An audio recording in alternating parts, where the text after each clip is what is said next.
Hi Pilipinas, bago na at lumaban ng tama ayon sa iyong karapatan. So by the way guys, matutulog na si Madam, pero may iwan ako sa inyo na salitang may magnanakaw bang aamin? Di ba wala? Niluloko tayo nila eh.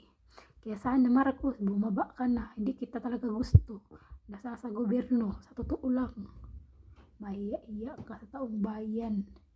Ikaw ang pakana ng lahat. Kung bakit si Tatay Digong nasa Netherlands. Unang-una, hindi ko pa yun nakakalimutan. Isang dugong Tatay Digong ito na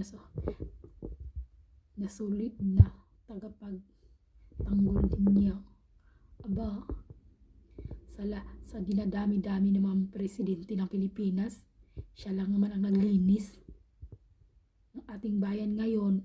Iba na nakaupo, bumalik na naman sa dati kasi tayong mga Pilipino, kasalanan natin, tinotolerate natin yung mga corruption.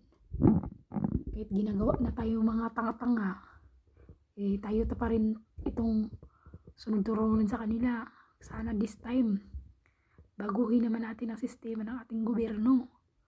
Huwag tayong pwedeng mananahimik lang at hindi magsasalita dahil abusado na sila sa bawat Pilipino na nanirahan ibang bansa, nagtatrabaho sa ibang bansa, nga nagsasakripisyo, naiwan ang mga mahal niya sa buhay para lamang magtrabaho.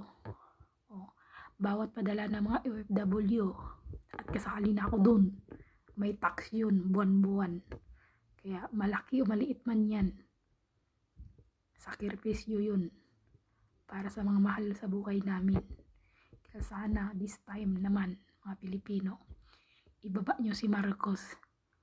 Huwag kayo mag-rally dyan sa ISDSA, doon kayo mag-rally sa Malacanang, guluhin nyo si Marcos.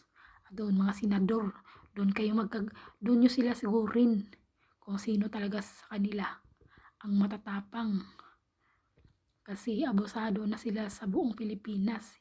Hindi na maganda ang kanilang ginagawa. Kung kayo payag kayo inapak-apakan iba ang ibang Pilipino sa ibang bansa, hindi kami pwedeng nagpapaapak at hindi kami nagpapaapi. Kaya sana Pilipinas, bangon at lumaban ng tama ayon sa ating mga karapatan. So yun lang po. God bless Philippines. Praying for the best and prayer for the better.